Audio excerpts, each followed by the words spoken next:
Mis hermanos, vamos a adentrarnos en la tercera parte de nuestra serie titulada ¿Hasta cuándo, Señor?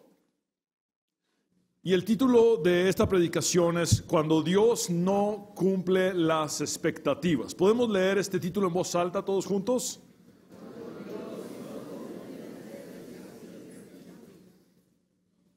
Seguramente todos nosotros tenemos algunas expectativas que jamás fueron cumplidas. Lo cierto es que estamos en un mundo caído donde tenemos aflicciones, donde las cosas no funcionan perfectamente, donde vamos en contra de la corriente misma de este mundo que está bajo el maligno.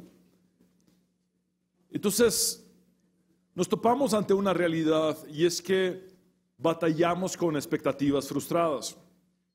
Quizá las cosas no marcharon ni funcionaron como lo esperabas. Tal vez te imaginaste que a estas alturas tu vida sería muy diferente y sientes desilusión. Quizá algún evento te marcó de una forma sumamente fuerte. Padeciste de un trauma severo, una pérdida inesperada, algo que consideras irreparable. Y la vida se tornó distinta a cómo tú en algún momento la divisaste.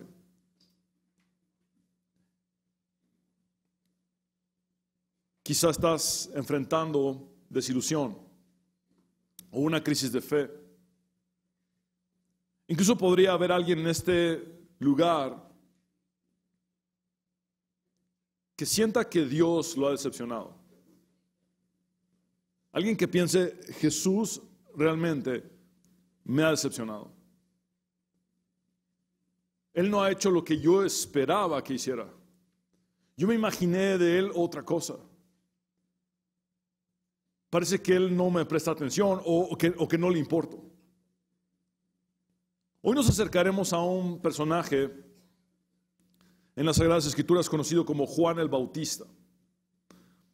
Juan el Bautista fue un profeta descendiente de una familia sacerdotal. Su padre Zacarías era un sacerdote de la división de Abías, mientras que su madre Elizabeth era descendiente de Aarón y familiar de María, la madre de Jesús. La Biblia no nos especifica el grado de parentesco que María y Elizabeth tuvieron, pero generalmente se considera que Juan fue primo de Jesús. Los cuatro evangelios, Mateo, Marcos, Lucas y Juan, afirman que la profecía dada por Isaías 700 años antes del nacimiento de Cristo se refiere a Juan el Bautista. Cuando dice, voz que clama en el desierto, preparad el camino a Jehová, enderezad calzada en la soledad a nuestro Dios. Juan sería aquel que clamaría en el desierto. Juan sería aquel que prepararía el camino. Y preparar el camino significa quitar los obstáculos para la venida del Mesías Jesucristo. La predicación de Juan el Bautista se resume a un llamado firme al arrepentimiento, es decir, un llamado a volver a Dios. Les he explicado en varias ocasiones que en la cosmovisión hebrea arrepentirse no es una catarsis o un desahogo por lo malo que he hecho y entonces lloro, me siento mal y luego vuelvo al pecado recurrentemente. En la cosmovisión hebrea, arrepentimiento es cambiar el rumbo, es retornar a Dios. Entonces Juan el Bautista vino a llamar a la gente para que volviera a Dios. Bautizó a las multitudes en el río Jordán. También les proclamó que el Mesías venidero se sacrificaría como un cordero para perdonar sus pecados. ¿Recuerdan ustedes cuando Jesús viene a bautizarse? Juan dice, he aquí el Cordero de Dios que quita el pecado del mundo. Eso significa, Él será sacrificado para perdonar los pecados de todos nosotros.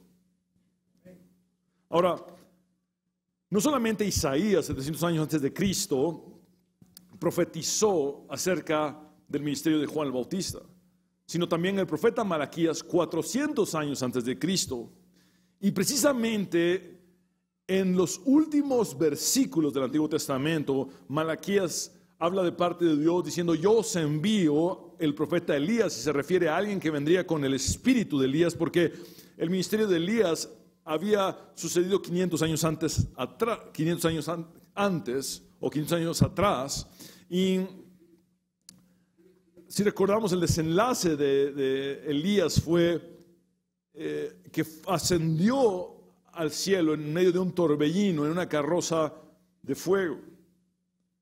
Ahora, vendría un nuevo personaje, pero este personaje sería con el espíritu de Elías y sería usado para hacer volver el corazón de los padres hacia los hijos y el corazón de los hijos hacia los padres, para que la tierra no fuese herida con maldición. Ahora, cuando el ángel Gabriel anuncia el nacimiento de Juan el Bautista a Zacarías,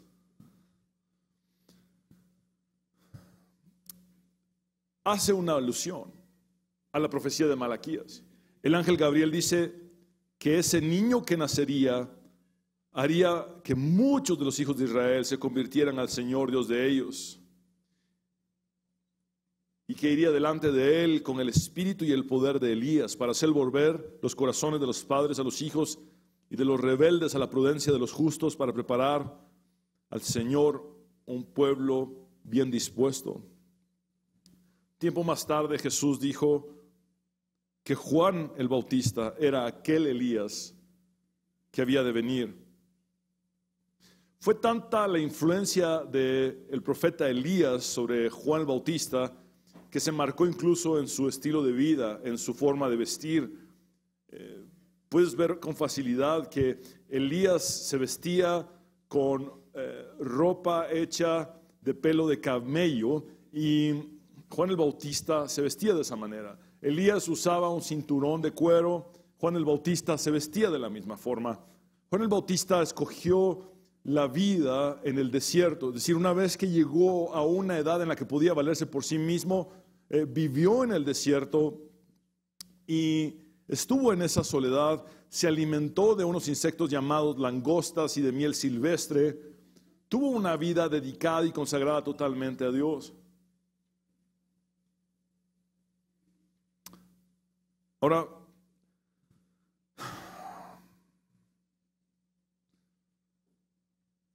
el momento cúspide de Juan fue bautizar a Jesús. Cuando Jesús vino al río Jordán a ser bautizado por Juan, Juan dijo: tú vienes aquí, yo te bauticé a ti, cuando tú deberías bautizarme a mí. Y Jesús le dice: es necesario que cumplamos con toda justicia. Y cuando Juan bautiza a Jesús, hay una manifestación de la Trinidad. El Padre dice desde el cielo: este es mi Hijo amado en el cual tengo complacencia o contentamiento. El Hijo está siendo bautizado en las aguas y el Espíritu Santo desciende en forma de paloma. Allí tienes a la Trinidad entera. Es la gloria de Dios delante de los ojos de Juan, en los oídos de Juan. Ahora,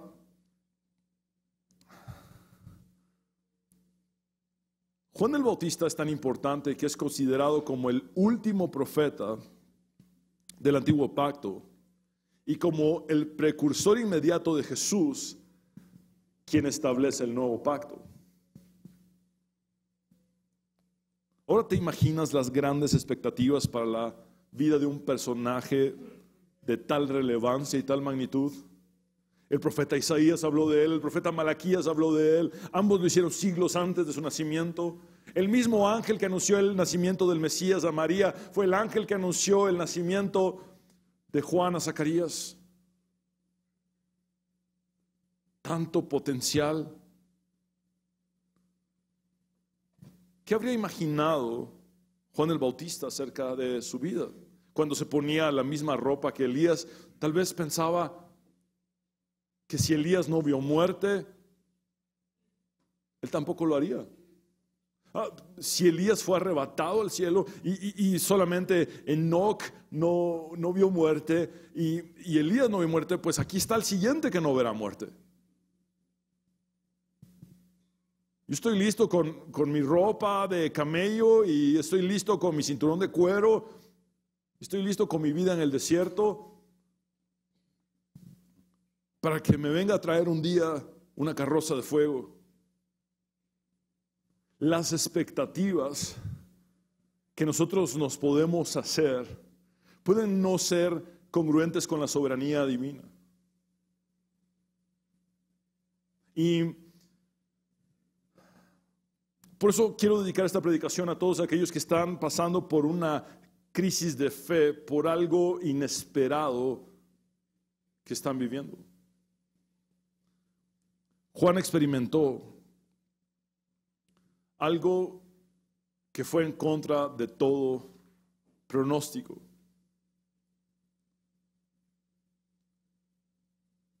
Tuvo un conflicto con el tetrarca de Judea y Galilea llamado Herodes Antipas.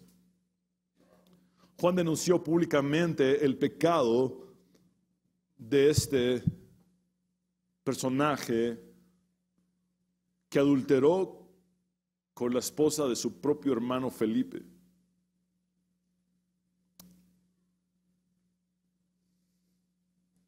Intentó Herodes Antipas legalizar su adulterio con la esposa de su hermano, y esto incrementó el escándalo.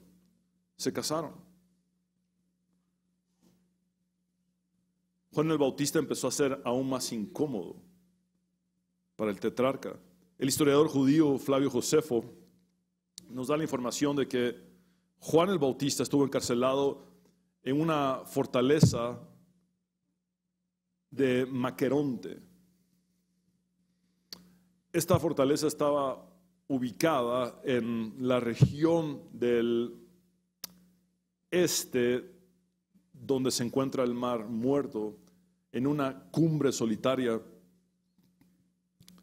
Y algunos eruditos piensan que los motivos por los cuales Herodes Antipas mandó encarcelar a Juan iban más allá de la denuncia del matrimonio ilícito de este.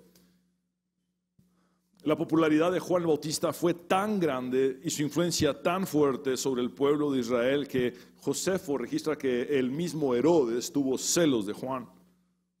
Esto aunado a que Juan daba el anuncio de un verdadero Mesías, de un verdadero líder que vendría como un rey, como un juez sobre el mundo entero. Todo esto desembocó en algo que Herodes consideró como una amenaza múltiple para él, por lo que quiso deshacerse de Juan. Los 11 versículos que abordaremos en esta ocasión suceden cuando Juan ya llevaba varios meses de estar en prisión. No sabemos con exactitud cuánto tiempo, pero sí sabemos que varios meses. Juan de alguna manera se enteraba de lo que estaba sucediendo en el ministerio de Jesús, porque tenemos la evidencia de que podía recibir visitas en esa fortaleza de Maqueronte, donde estaba encarcelado. Vamos a leer el texto sagrado en el nombre del Padre, del Hijo y del Espíritu Santo. Dice: los discípulos de Juan fueron a contarle todas estas cosas. Entonces Juan llamó a 2 de sus discípulos y los envió a Jesús para que le preguntaran: ¿eres tú aquel que había de venir o esperaremos a otro? Aquellos fueron a ver a Jesús y le dijeron: Juan el Bautista nos ha enviado para que te preguntemos si eres tú el que ha de venir o debemos esperar a otro. En ese mismo momento Jesús sanó a muchos que tenían enfermedades, plagas y espíritus malignos, y a muchos ciegos les dio la vista. Entonces Jesús les respondió: vuelvan y cuéntenle a Juan lo que han visto y oído. Los ciegos ven, los cojos andan, los leprosos son limpiados, los sordos oyen, los muertos son resucitados, y a los pobres se les anuncia las buenas noticias. Se les anuncian las buenas noticias. Bienaventurado el que no tropieza por causa de mí. Cuando los mensajeros de Juan se fueron, Jesús comenzó a decir a la gente acerca de Juan: ¿qué fueron ustedes a ver al desierto? ¿Querían ver a una caña sacudida por el viento? ¿O qué fueron a ver? ¿A un hombre vestido con ropa elegante? Los que se visten con ropa elegante y disfrutan de grandes lujos están en los palacios de los reyes. Entonces, ¿qué es lo que ustedes fueron a ver? ¿A un profeta? Pues yo les digo que sí, y a alguien mayor que un profeta, porque este es de quien está escrito: yo envío mi mensajero delante de ti para que te prepare el camino. Yo les digo que entre los que nacen de mujer no hay nadie mayor que Juan el Bautista. Aún así, el más pequeño en el reino de Dios es mayor que él. Y este es el punto número 1. La confusión y la duda pueden estar aún en el profeta más usado por Dios. Volvamos al versículo 18. Los discípulos de Juan fueron a contarle todas estas cosas. Bueno, ¿a qué cosas se refiere? Esto incluía la resurrección del hijo de la viuda de Naín, las enseñanzas de Jesús, entre otros milagros. Entonces Juan llamó a 2 de sus discípulos y los envió a Jesús para que le preguntaran: ¿eres tú aquel que había de venir o esperaremos a otro? Aquellos fueron a ver a Jesús y le dijeron: Juan el Bautista nos ha enviado para que te preguntemos si eres tú el que ha de venir o debemos esperar a otro. La pregunta es sumamente fuerte. Implica lo siguiente: ¿eres tú el Mesías? Porque pareciera que no lo eres. Eso es básicamente lo que Juan envió a preguntar. ¿Eres tú el que yo anuncié? ¿Eres tú verdaderamente aquel al que yo le tenía que preparar el camino? ¿Eres tú por el que yo me esforcé tanto, quitando los obstáculos, bautizando a las multitudes, llamándolas al arrepentimiento? Porque no pareciera que lo fueras. Es así de fuerte la pregunta. Juan sabía que su vida se acercaba a su fin y que sus oportunidades de actividad útil habían terminado. Tuvo un ministerio grandioso, un ministerio breve, curiosamente, pero sumamente poderoso, intenso, y tuvo un momento en el que se topó con un muro que lo detuvo abruptamente, y entonces se encuentra a sí mismo con tanto potencial, con tantas ganas de seguir haciendo el ministerio, pero encerrado en una prisión. Y solamente tenía 2 panoramas, porque Jesús no estaba actuando a su favor, según él. Una opción era un encarcelamiento prolongado y la segunda opción era una muerte violenta, porque Herodes Antipas tenía fama de ser cruel.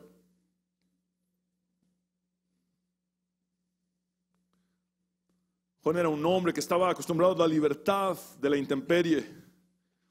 Su confinamiento en aquella prisión sin duda le causó una enorme tensión física y una gran crisis emocional. Los largos días de espera no eran para nada fáciles de afrontar. El peso de la incertidumbre era insoportable y llegó a afectar su fe. Los líderes judíos no hicieron nada por él, no intercedieron en lo absoluto por Juan. Pero por otro lado, Jesús ni siquiera le visitó en la prisión. Se sintió completamente solo.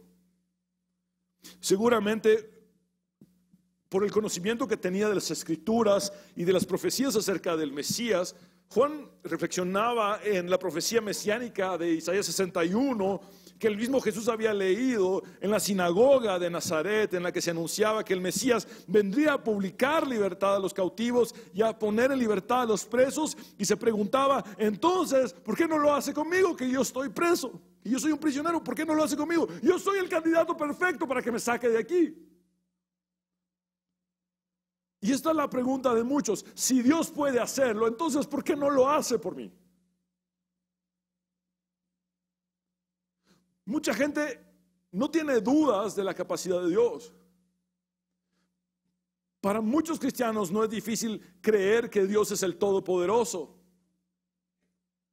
Pero donde está la duda es en ¿por qué si lo puede hacer, entonces no lo hace conmigo?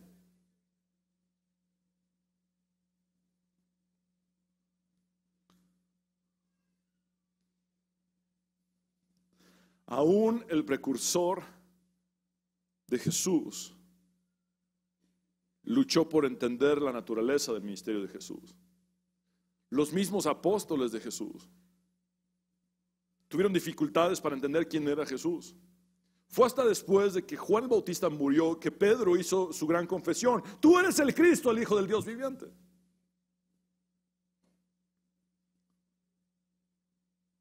Juan esperaba un nuevo rey para Israel que habría de gobernar al mundo. Pero Juan seguramente esperaba a este Mesías acorde a la imagen mental que él se había hecho.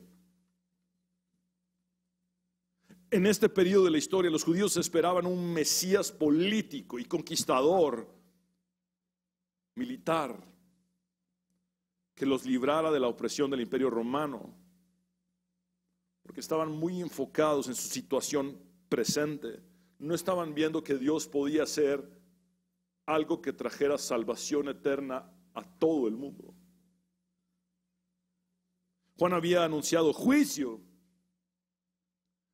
pero ahora Jesús lo que hacía eran obras de misericordia y amor. ¿Has cuestionado alguna vez a Dios diciéndole: no entiendo cuál es tu plan y mucho menos cuál es el lugar que yo tengo en tu plan? Saben, el teólogo alemán Paul Tillich dijo: la duda no es lo contrario de la fe, sino un elemento de la fe. Se los digo de otra manera: la fe va acompañada de duda. ¿Se acuerdan de aquel padre que tenía un hijo endemoniado, que le dijo a Jesús: creo, ayúdame en mi incredulidad?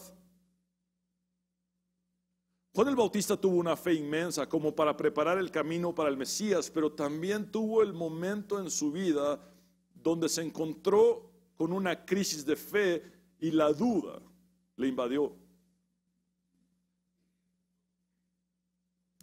Y generalmente la duda se manifiesta más en nosotros cuando no podemos comprender lo que Dios está haciendo o lo que Dios está dejando de hacer.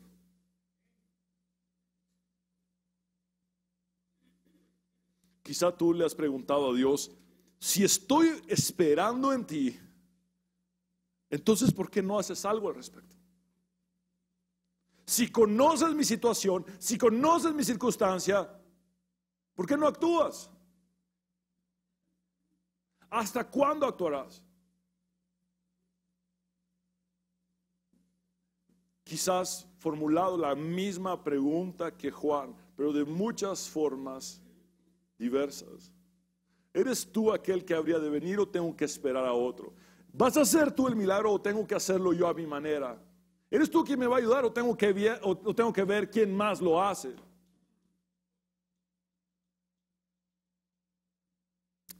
Punto número 2. Dios es lo suficientemente grande para manejar nuestras preguntas más difíciles. Mis hermanos, quisiera que comprendieran algo sumamente importante. Las preguntas honestas nunca ofenden a Dios. Lo que Dios condena es la rebelión, pero una pregunta honesta siempre es escuchada por Dios. Dios atenderá cualquier pregunta sincera y todo cuestionamiento franco que una persona confundida, necesitada y adolorida pueda presentarle, aunque sea una pregunta tan dura como la que hizo Juan el Bautista.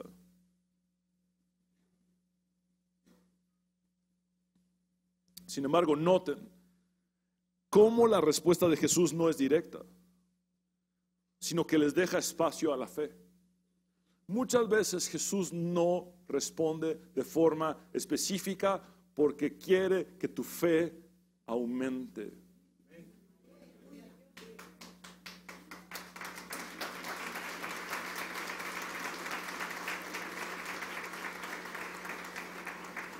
Cuando aquellos dos mensajeros de Juan el Bautista llegaron, Jesús no les hizo una conferencia teológica de por qué Él era el Mesías.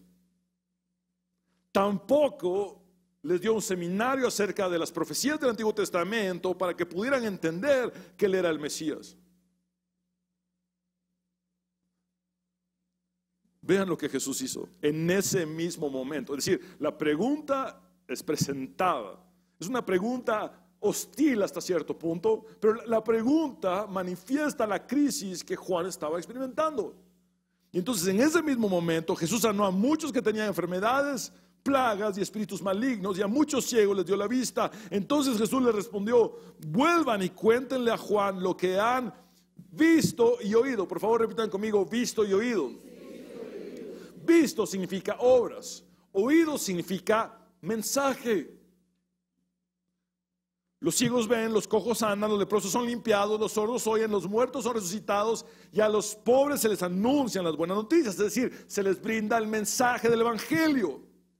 Y esta es la acreditación divina de la misión de Jesús. Podríamos citar una gran cantidad de profecías de Isaías cumplidas en estas acciones de Jesús que demuestran que sus credenciales mesiánicas estaban más que comprobadas. Sin embargo, Jesús prefiere que sus obras y su mensaje revelen su identidad en vez de hacer reclamos mesiánicos.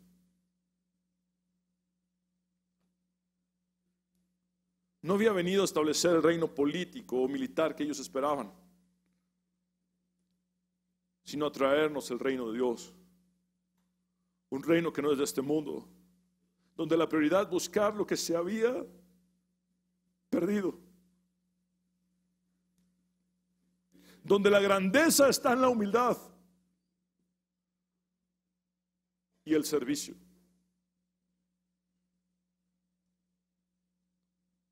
El impacto de Jesús no estuvo en victorias espectaculares sobre el poderoso ejército romano, sino en sus obras de amor por los más necesitados y por los pobres en espíritu. Jesús vino a salvarnos, vino a restaurarnos. Su obra en nosotros es poderosamente interna.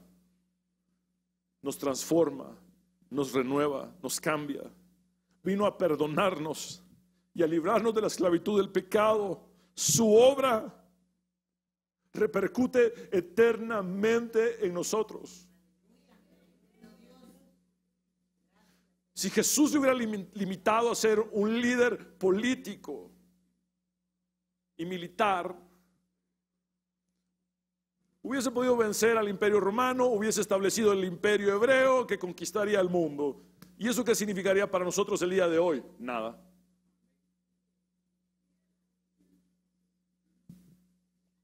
Pero Jesús vino a darnos salvación y vida eterna. Y eso para nosotros significa todo.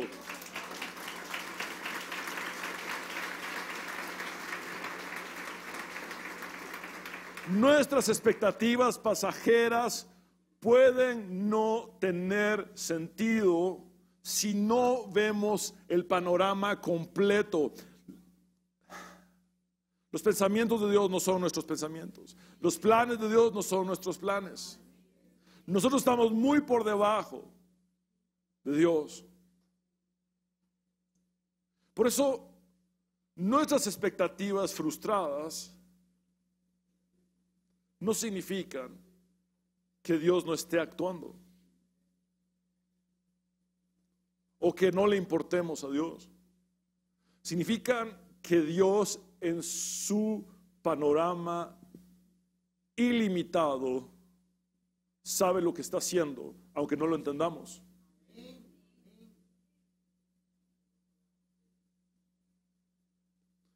Y el versículo 23 para mí es vital. Así es como Jesús termina el mensaje para Juan Bautista. Bienaventurado el que no tropieza por causa de mí. La respuesta de Jesús finaliza con esta bienaventuranza que demanda fe en medio de cualquier circunstancia.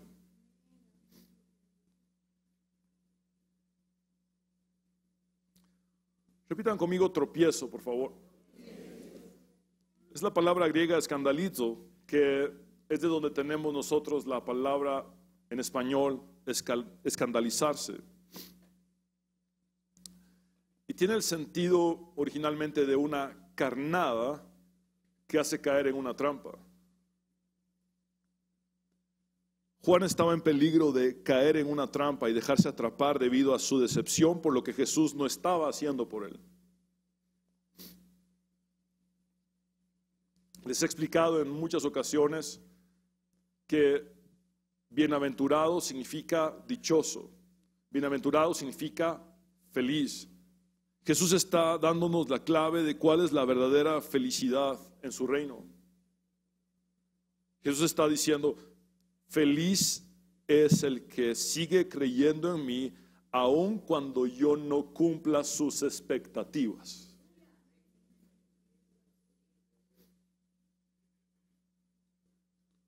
En otras palabras, Jesús está diciendo tácitamente: Juan, no pierdas la fe. Yo sé lo que estoy haciendo, aunque no sea lo que tú quieres que yo haga.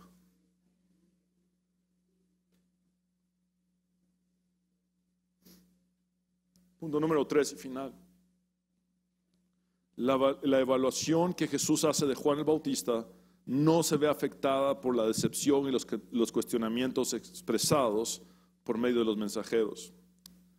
La evaluación que Jesús hace de Juan el Bautista no se ve afectada por la decepción y los cuestionamientos expresados por medio de los mensajeros. Veamos los versículos 24 al 28. Cuando los mensajeros de Juan se fueron, es decir, noten que Jesús esperó hasta que estos dos mensajeros estuvieran ausentes para elogiar públicamente a Juan. Jesús comenzó a decir a la gente acerca de Juan: ¿qué fueron ustedes a ver al desierto? ¿Querían ver una caña sacudida por el viento? ¿Saben qué significa esto? ¿Acaso querían ver a un debilucho frágil, falto de carácter, que cedía ante las presiones y que complacía a la gente con su mensaje? Versículo 25. ¿O qué fueron a ver? ¿A un hombre vestido con ropa elegante? ¿Saben qué implica esto? ¿Fueron ustedes a ver a una celebridad popular con apariencias, comodidades e importantes contactos? Los que se visten con ropa elegante y disfrutan de grandes lujos están en los palacios de los reyes. Entonces, ¿qué es lo que ustedes fueron a ver? ¿A un profeta? Pues yo les digo que sí, y a alguien mayor que un profeta. ¿Saben por qué? Juan fue el precursor inmediato del Mesías Jesucristo.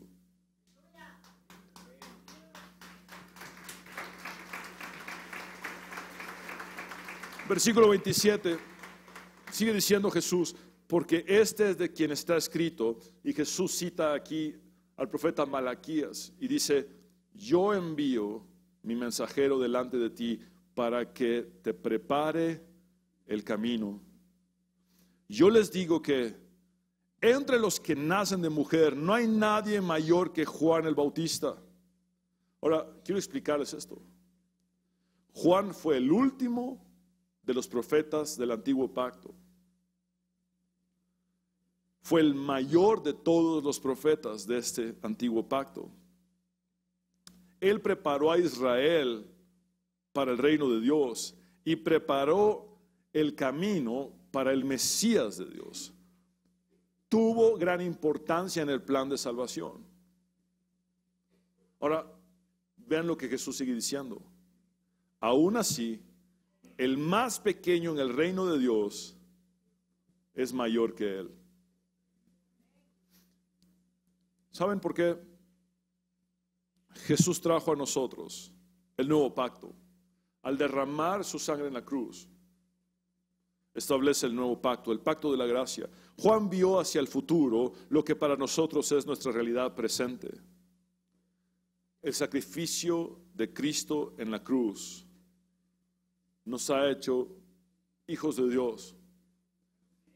Pedro se refiere a esto cuando dice: los profetas que profetizaron de la gracia destinada a vosotros inquirieron y diligentemente indagaron acerca de esta salvación escudriñando qué persona y qué tiempo indicaba el Espíritu de Cristo que estaba en ellos, el cual anunciaba de antemano los sufrimientos de Cristo y las glorias que vendrían tras ellos. Es decir, el más pequeño en el reino de los cielos o en el reino de Dios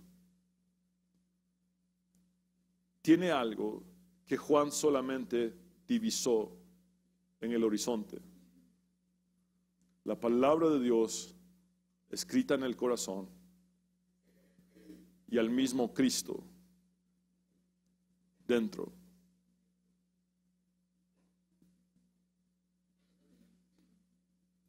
Por eso, aunque Juan el Bautista sea el mayor de todos los nacidos de mujer, el más pequeño en el reino de Dios es mayor que Juan.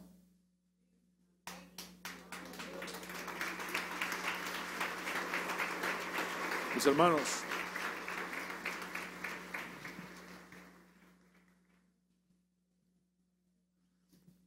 no sabemos la reacción de Juan cuando los mensajeros volvieron a la prisión a decirle a Juan lo que habían visto y oído y lo que Jesús había dicho.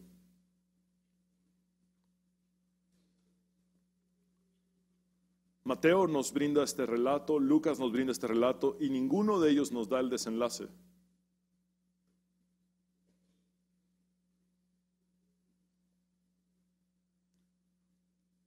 Sin embargo, sí sabemos cómo terminó la vida terrenal de Juan. La hija de Herodías, llamada Salomé, hizo una danza en una fiesta.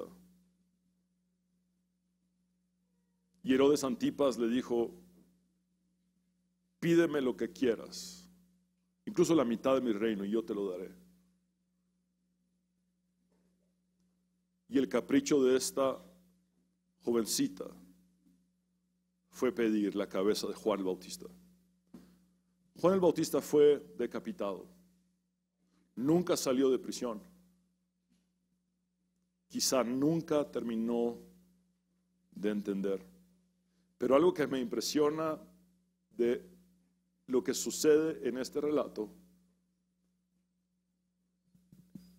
es que aun cuando Juan presenta una pregunta sumamente dura, donde manifiesta su desilusión, donde manifiesta que está decepcionado de Jesús. Cuando Jesús se refiere al pueblo y les habla acerca de Juan, Jesús no muestra ni un ápice de decepción acerca de Juan. En otras palabras, este relato nos dice: nosotros podemos decepcionarnos de Dios. Dios sigue amándonos incondicionalmente.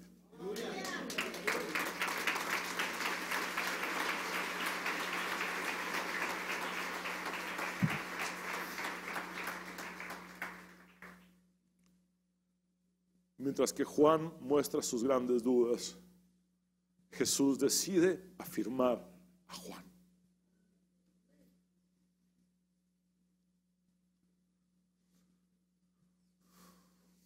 Mis hermanos,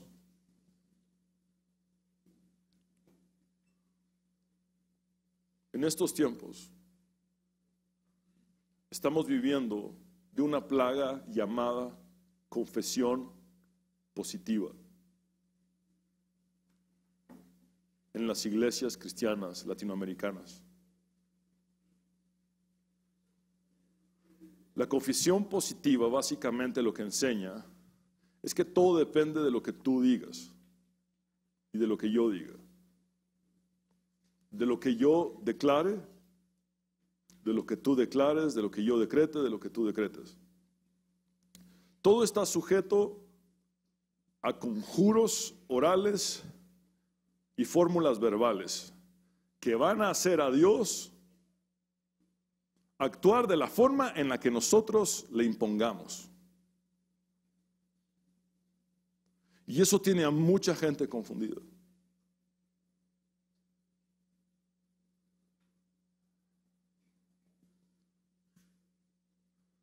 Se ha predicado no al verdadero Dios, sino a un falso Dios que han construido, a un Dios sirviente y no a un Dios Señor. Y en esta iglesia vamos a predicar al Dios Señor de todo y soberano.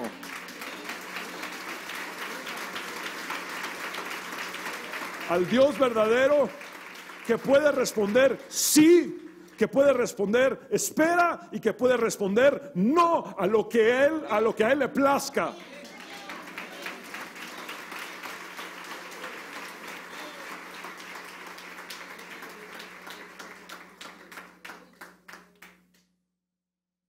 La bondad de Dios no está a prueba de mi opinión o de la opinión de nadie. Él es bueno y para siempre es su misericordia.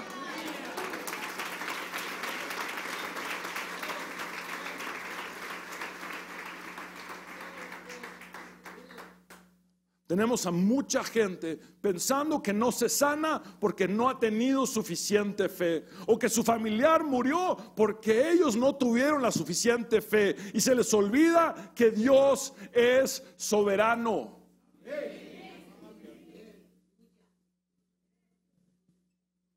Cuando Jesús nos enseñó a orar, nos dijo que oráramos así: hágase tu voluntad como en los cielos, así también en la tierra. Jesús mismo en el Getsemaní dijo: Padre mío, si es posible, este es mi deseo, que pase de mí esta copa.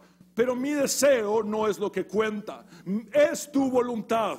Pero hemos caído en la bajeza de imponer nuestros deseos humanos a la soberanía de Dios y creernos que lo lograremos hacer cuando jamás será así. Y perdón, no estoy gritándole, solo es que este tema tiene a mucha gente confundida. Muchas herejías tienen buena intención, pero terminan siendo demasiado crueles. Mis hermanos,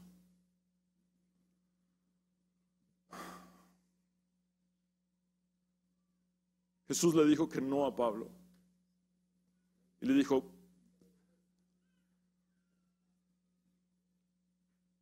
mi no te mostrará toda mi gracia, y que mi poder se perfecciona en tu debilidad.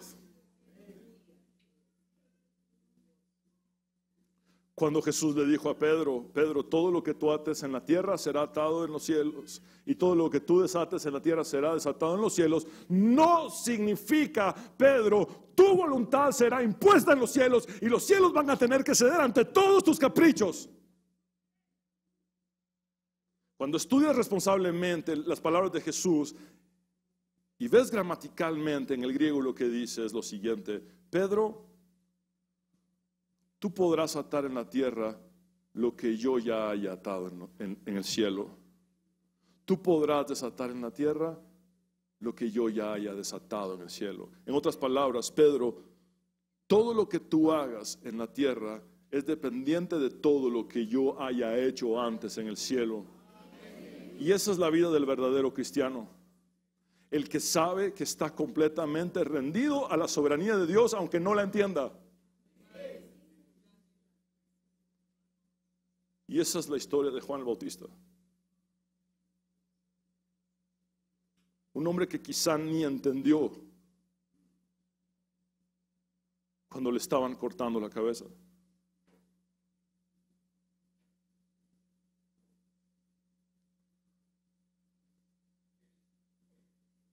Yo te pregunto, ¿qué piensa hoy Juan el Bautista al ver sentado a Cristo a la diestra del Padre? ¿Qué está en la mente de Juan el Bautista en este momento? Él siempre supo lo que estaba haciendo. Él siempre lo supo. Yo podía haberlo cuestionado, yo podía haber dudado de él, yo podría haber manifestado mi decepción de él, pero Él sigue siendo el soberano Dios, el Mesías, el Todopoderoso, el Rey de Reyes, el Señor de los Señores.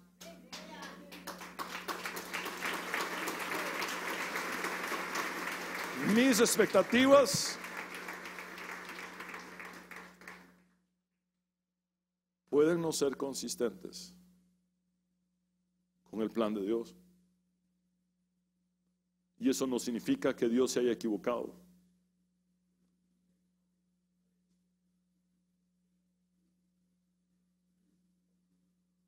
Su soberanía no está para ser evaluada por mi mente finita. Él es Dios. Yo soy un pecador redimido.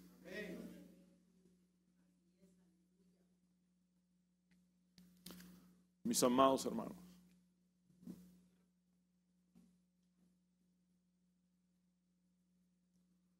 esa es la verdadera felicidad en el reino de Dios.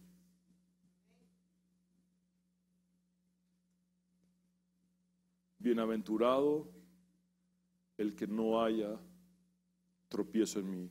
Dichoso el que no haya tropiezo en mí. Feliz el que no haya tropiezo en mí. Se los digo de esta manera. Van a ser felices cuando sigan confiando en mí, a pesar de que yo no haga lo que ustedes quieren.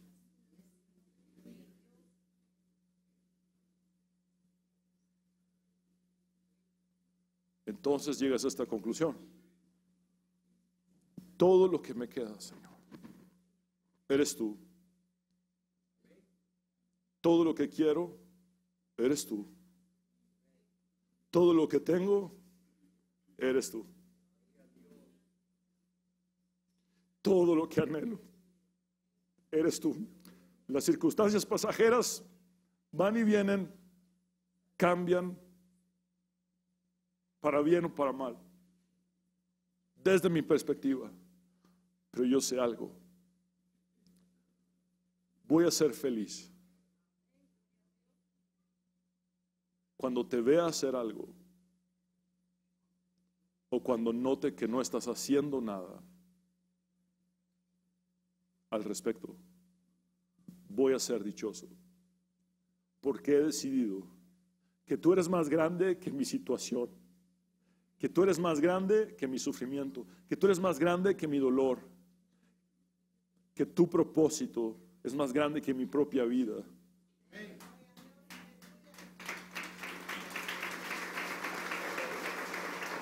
Y todo lo que anhelo, Señor, es no caer en la trampa de mi propia decepción.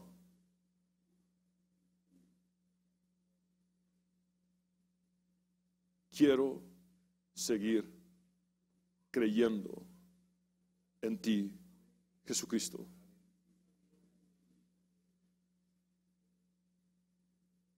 En medio de la peor de las pruebas,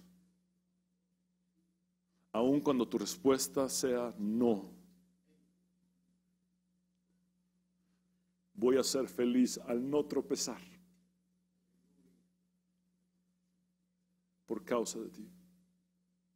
Es decir, voy a ser feliz aun cuando nada tenga sentido, pero yo pueda seguir creyendo que tú eres el Cristo, el Hijo de Dios, el único que había de venir, aquel que nos enviaría también al Espíritu Santo para darnos consuelo y guiarnos a toda verdad.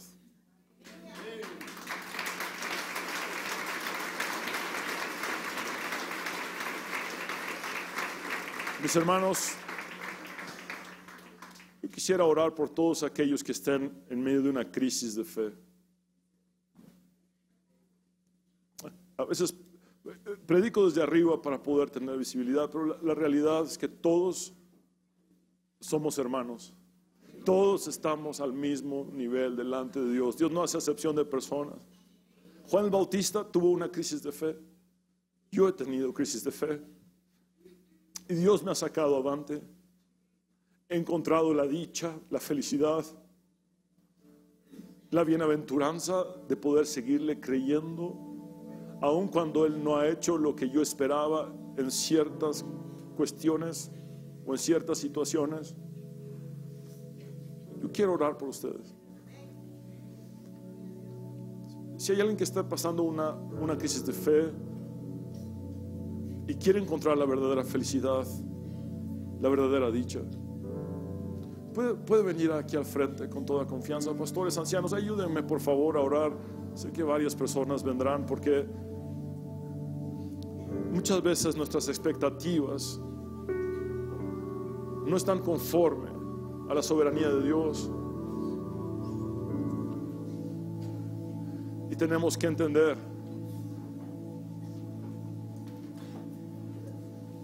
que no hay nada más importante que rendirnos ante Dios y seguirle creyendo cualquiera que sea nuestra circunstancia y nuestra situación.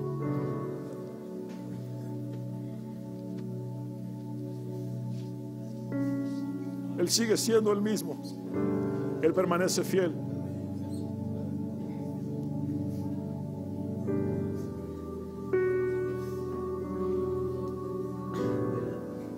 Los hermanos ancianos y pastores pueden imponer manos sobre las personas, orar por ellos, para que puedan ser fortalecidos.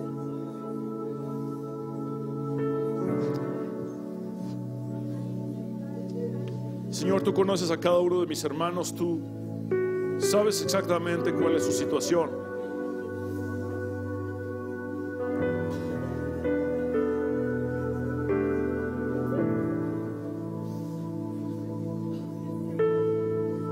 Señor, si las cosas no han sucedido como lo esperaban, o si incluso tú no has actuado como ellos lo habían imaginado, yo te ruego, Señor, que hoy puedan encontrar felicidad al no tropezar más a causa de ti.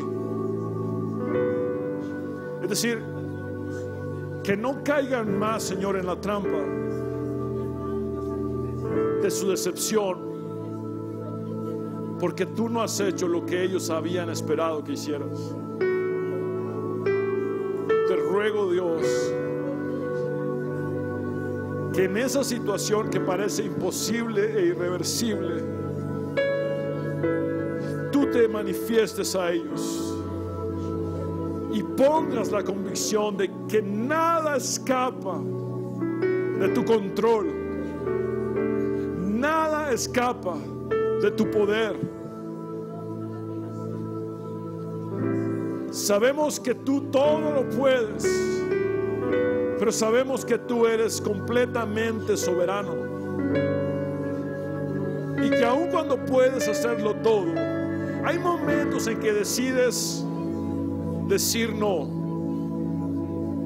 para mostrarnos algo más profundo, algo más grande, como la inmensidad de tu gracia y tu poder perfeccionado en nuestras debilidades. Señor, hoy descansamos en ti, hoy confiamos en ti. Gracias porque tú puedes manejar las dudas más difíciles, las preguntas más duras, incluso nuestros cuestionamientos.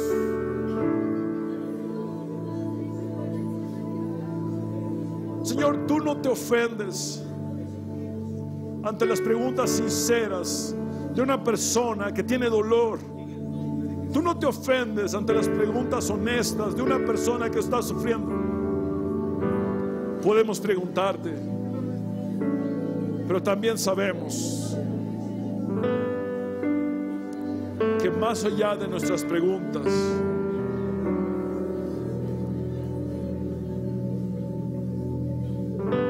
hoy debemos recordar lo que hemos visto y oído. Tu obra en nuestras vidas, tu mensaje a nuestras vidas.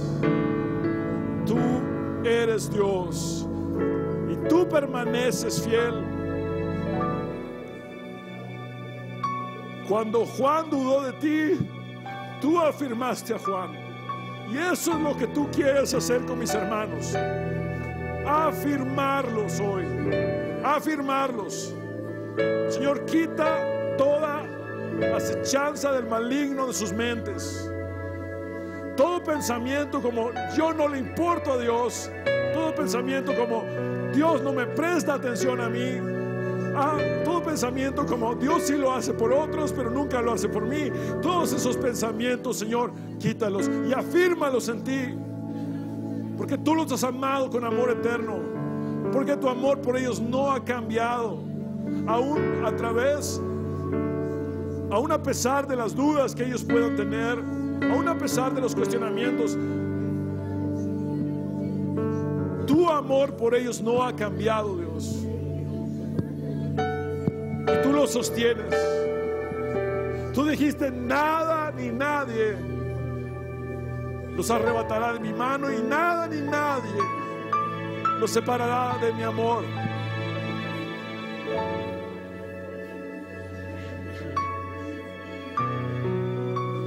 Gracias, Señor, por tu obra en cada uno de mis hermanos. Fortalécenos.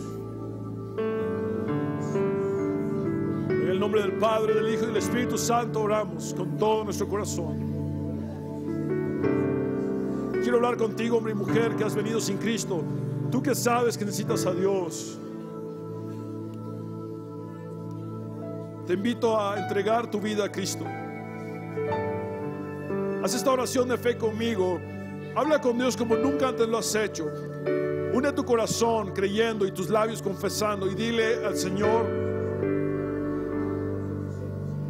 lo siguiente: Señor Jesús, sálvame. Reconozco que soy pecador, pero también sé que tú moriste en la cruz para perdonar mis pecados, y que resucitaste al tercer día para darme la victoria y la vida eterna. Hoy me entrego a ti, Jesús, pidiéndote que seas el Señor de mi vida. Sálvame a mí y salva mi casa, Señor. Salva a mi familia. En tu nombre, Jesús, hemos orado. Amén y amén.